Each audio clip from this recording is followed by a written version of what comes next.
Mark 5. They went across the lake to the region of the Gerasenes. When Jesus got out of the boat, a man with an evil spirit came from the tombs to meet him. This man lived among the tombs, and no one could bind him anymore, not even with a chain, for he had often been chained hand and foot, but he tore the chains apart and broke the irons on his feet. No one was strong enough to subdue him.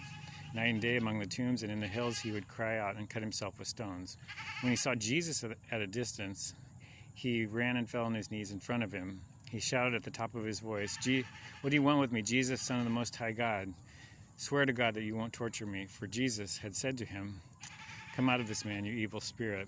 Then Jesus asked him, "What is your name?" "My name is Legion," he replied, "for we are many." He begged Jesus again and again not to send them out of the area. A large herd of pigs was feeding on the nearby hillside. The demons begged Jesus, "Send us among the pigs, allow us to go into them." He gave them permission, and the evil spirits came out and went into the pigs. The herd, about 2,000 in number, rushed down the steep bank into the lake and were drowned. Those tending the pigs ran off and reported this in the town and countryside, and the people went out to see what had happened. When they came to Jesus, they saw the man who had been possessed by the legion of evil spirits sitting there dressed and in his right mind, and they were afraid. Those who had seen it told the people what had happened to the demon-possessed man and told about the pigs as well. Then the people began to plead with Jesus to leave their region.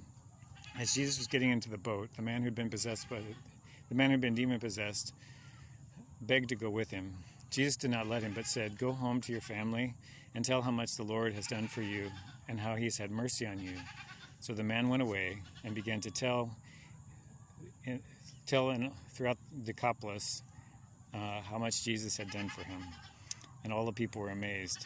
When Jesus again crossed over by boat to the other side of the lake, a large crowd gathered around him while he was by the lake. Then one of the synagogue rulers named Jairus came there. Seeing Jesus, he fell at his feet and pleaded earnestly with him, "My little daughter is dying. Please come and put your hands on her so that she will be healed and live." So Jesus went with him. A large crowd followed and pressed against him, and a woman was there who had been subject to bleeding for 12 years. She had suffered a great deal under the care of many doctors and had spent all she had, but instead of getting better, she grew worse. When she heard about Jesus, she came up behind him in the crowd and touched his cloak, because she thought, "If I just touch his clothes, I will be healed." Immediately, her bleeding stopped, and she felt in her body that she was freed from her suffering. At once, Jesus realized that power had gone out from him. He turned around in the crowd and asked, "Who touched my clothes?" "You see the people crowding against you," his disciples answered, "and yet you can ask, 'Who touched me?'"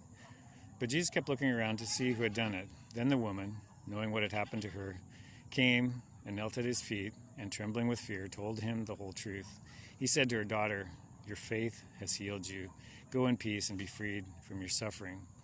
While Jesus was still speaking, some men came from the home of Jairus, the synagogue ruler. "Your daughter is dead," they said. "Why bother the teacher anymore?" Ignoring what they said, Jesus said to the synagogue ruler, "Don't be afraid, just believe." He did not let anyone follow him except Peter, James, and John, the brother of James. When they came to the home of the synagogue ruler, Jesus saw a great commotion with people crying and wailing loudly. He went in and said to them, "Why this commotion and wailing? The child is not dead, but asleep." But they laughed at him.